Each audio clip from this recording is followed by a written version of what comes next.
Good morning students. कल मैंने आपको त्रिभुज तथा इसकी विशेषताओं के बारे में बताया था।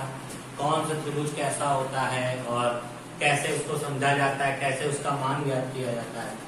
आज मैं आपको उसकी पहली एक्सरसाइज 10A से रिलेटेड कुछ सवाल बताने जा रहा हूँ। देखिए, निम्न त्रिभुजों में से दिए गए अज्ञात कोणों की माप ज्ञात कीजिए। इसके लिए हमेशा एक बात आप लोग याद रखिए, किसी भी त्रिभुज के अंतः कोणों का योग 180 अंश होता है। किसी भी त्रिभुज के अंतः कोणों का योग सदैव 180 अंश होता है। तो देखिए, पहला त्रिभुज बना है ABC, इसमें एंगल A दे रखा है मेरा 50 डिग्री, एंगल B दे रखा है मेरा X और एंगल C भी मेरा दे रखा है X। एक बात याद रखिए, अब हम इसमें क्या करेंगे, हमको पता है, लिखेंगे हम जानते हैं क्या कि किसी भी त्रिभुज के अंतः कोणों का योग सदैव 180 अंश होता है। तो हम क्या लिखेंगे, angle A plus angle B plus angle C बराबर कितने डिग्री, 180। एंगल A की वैल्यू कितनी है, 50। एंगल B की वैल्यू क्या है, X। एंगल C की वैल्यू भी मेरी क्या है, X इज इक्वल टू क्या हो गया, 180। X और X 2X plus 50 is equal to मेरा क्या हो गया, 180। अब 50 को जंप करके उधर ले जाइए, 2X इज इक्वल टू हो गया 180 माइनस 50, यानी 2X हमारा आ गया 130। तो X की वैल्यू कितनी आ गई, 130 अपॉन 2 मीन्स 2 6 12, 2 5 10 मीन्स 65 डिग्री।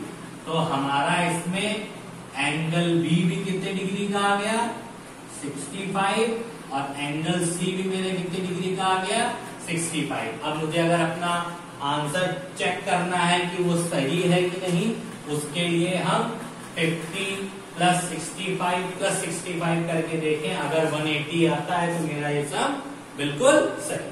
ठीक है, अब नेक्स्ट वन देखिए।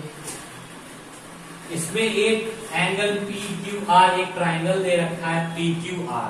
तो सबसे पहले लिखेंगे त्रिभुज PQR में देखिए, एंगल P बराबर x डिग्री, एंगल Q बराबर 45 degree and angle R is equals to 60।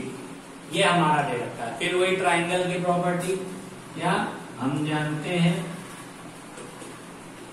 क्या जानते हैं कि किसी भी त्रिभुज के तीनों अंतः कोणों का योग 180 अंश होता है। यानी angle P plus angle Q plus angle R is equal to कितने डिग्री, 180 डिग्री।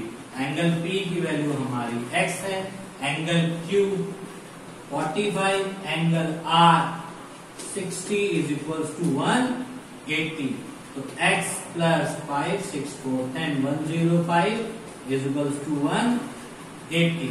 अब 105 को जंप करा दीजिए, तो x is equal to 180 minus 105 subtract कर दीजिए 75। तो ये हमारा क्या आ गया आंसर। मेरी इस x की वैल्यू कितनी आ गई, 75 डिग्री। अब फिर मेरे को अपना आंसर चेक करना है सही है कि नहीं। 75 प्लस 45 प्लस 60 करके देखिए, अगर 180 आता है तो फिर मेरा सम बिल्कुल करेक्ट है। अब थर्ड वन आएंगे। थर्ड वन थोड़ा सा अजीब सा है, अजीब सा फिगर बना है, उसमें दो ट्राइंगल दिख रहे होंगे। पहला ट्राइंगल दिख रहा होगा आपको, ट्राइंगल CED, जो कि ये बना हुआ है, ये देखिए। और एक ट्राइंगल आपको दिखाई पड़ रहा होगा, ट्राइंगल CAB। तो ट्राइंगल CAB बड़ा है और CED छोटा है। देखिए, इसके लिए हमें फाइंड आउट क्या करने हैं, फाइंड आउट करना है हमको एंगल ई फाइंड आउट करना है, एंगल डी, ये दोनों हमको फाइंड आउट करना है। तो बहुत इजी सम है। हमेशा एक बात याद रखिए, कोई भी अगर सीधी रेखा है, चाहे ऐसे हो, चाहे वो ऐसे बन रही हो, चाहे वो ऐसे बन रही हो, तो सीधी रेखा के केंद्र से जो एंगल बनता है वो हमेशा 180 डिग्री का होता है। यानी इस सीधी रेखा में अगर हम उल्टा सी बना दें तो ये कितने डिग्री का एंगल बन जाएगा? 180। वैसे ही जब इस पे बना देंगे तो एंगल कितने डिग्री का बन जाएगा? 180। पूरा एंगल 180 का बन जाएगा। इस एंगल को अगर हम इस तरीके से डिवाइड कर दें तो हम कह सकते हैं कि जैसे मान लीजिए ए ओ बी एक स्ट्रेट लाइन है और ये मान लीजिए हमने सी लिया। अब ये पूरा एंगल 180 था, हमने इसको इस तरीके से डिवाइड कर दिया, तो हम इस कंडीशन में भी क्या लिख सकते हैं? Angle A O C plus angle C O B बराबर 180। मीन्स कहने का क्या मतलब होता है कि अगर किसी भी सीधी रेखा को अगर कई चीजों से काट दिया जाए तो भी इन सब में this plus this always 180 degree, यानी this plus this is equals to 180 degree. यहां दो पार्ट किए गए तो this plus this is equals to 180। अब इस सवाल में आइए, देखिए ये एक सीधी रेखा है, देखिएगा AEC लिखेंगे, AEC एक सरल या सीधी कुछ भी लिख सकते हैं, सरल रेखा है। अतः ध्यान दीजिएगा आप लोग, इंपॉर्टेंट है, ये टोटल एंगल कितने डिग्री का बन रहा होगा? 180। देखिए AEC पे हमने उल्टा सी बना दिया, 180 दिख रहा है। अब ये एंगल कितने पार्ट्स में डिवाइडेड है? दो पार्ट्स में। देखिए एक पार्ट हमारा ये है, देखिए हम बहुत मोटी लाइन ड्रॉ कर रहे हैं, और दूसरा पार्ट हमारा ये, देखिए इन दो पार्ट्स में ही वो डिवाइडेड है। तो हम क्या लिख सकते हैं? AEC एक सरल रेखा है, मतलब angle AEC is equal to कितने डिग्री? 180 डिग्री, क्योंकि ये टोटल एंगल कितने डिग्री का होता है? 180। अब AEC दो पार्ट्स में डिवाइडेड है, तो कौन कौन सा? AED, एंगल AED, यहीं पे रुकिए, AED यहां गए, अब यहीं से वापस चलिए, DEC इज इक्वल टू 180। ये सीखना होगा। देखिए AED ये गए और फिर यहीं से शुरुआत किया, DEC यानी रहना हमको इसी लाइन पे है। ये नहीं कि आप यहां से ऐसे गए इसके बाद कहीं और निकल गए, नहीं, यहां से यहां तक गए तो आपने इतनी लाइन कवर की, फिर इसी पॉइंट से वापस चौक को घुमा के लाइए, तब ये पूरी लाइन कवर होगी। इसको जो कितने डिग्री आ गया? 180। अब देखिए एंगल AED कितने डिग्री दे रखा है? 120। 120 plus angle DEC is equal to दे रखा है 180। तो angle DEC is equal to कितना आ गया?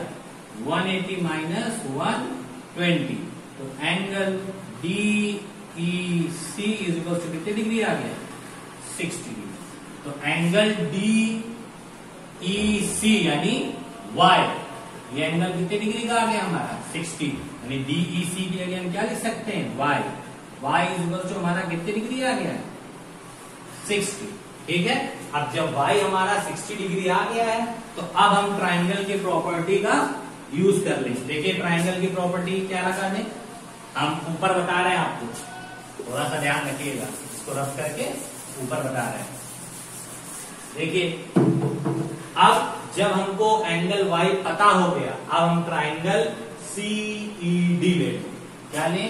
इन ट्राइंगल CED में, यानी त्रिभुज CED में हम एक चीज फिर से वही बहुत अच्छी तरीके से जानते हैं क्या, कि किसी भी त्रिभुज में अंतः कोणों का योग 180 अंश होता है, यानी angle C plus angle E plus angle D is equal to कितने डिग्री, 180। देखिए एंगल C की वैल्यू कितनी दे रखी है, 70 प्लस एंगल E मेरा Y है जो हम निकाल चुके हैं 60, एंगल D मैंने ऐसे ही रखा इज इक्वल टू कर दिया 180। इन दोनों को ऐड किया तो आ गया 130 plus angle D is equal to 180।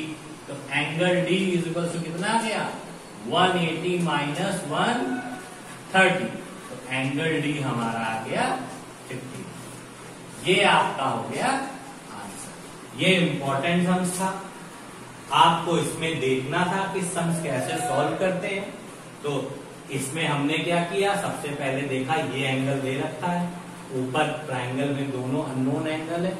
एक बात याद रखिएगा कि मैथ्स का एक रूल होता है, अगर 3 चीजें आपको दी हैं तो उसमें से कम 2 चीजें पता होनी चाहिए, तब तो आप तीसरी चीज निकाल सकते हैं, अदरवाइज नहीं निकाल सकते हैं। तो इस ट्रायंगल को जैसे ही मैंने देखा, उसमें मैंने देखा एंगल 70 तो दे रखा है और इसके बाद दोनों अननोन है x एंड y, तो मुझे पता चल गया इन दोनों में से किसी एक को पहले निकालना पड़ेगा। अब इसको निकालने के मैंने देखा नीचे 120 डिग्री दे रखा है, तो इसका कुछ ना कुछ यूज तो करना है। तो यूज करने के लिए मैंने क्या देखा, ये एक सीधी लाइन चली आ रही थी। जब ये एक सीधी लाइन थी तो मुझे पता चल गया था एक सरल रेखा बन रहा है, इसका मतलब ये पूरा कोण यानी C, इस तरीके से C बनाएंगे, ये टोटल C कितने डिग्री का बनेगा, 180। तो इसमें से आधा हमारा 120 था, तो ये वाला पार्ट हमने 120 से सब्ट्रैक्ट करके निकाल लिया, 60 आ गया। अब हमको देखिए इस ट्राइंगल में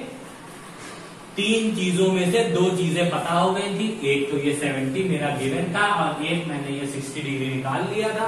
तो मैंने अब ट्रायंगल CED में ट्रायंगल की प्रॉपर्टी लगा के सबको सॉल्व कर लिया। तो स्टूडेंट इस तरीके से आपको सारे सवाल इसके करने हैं।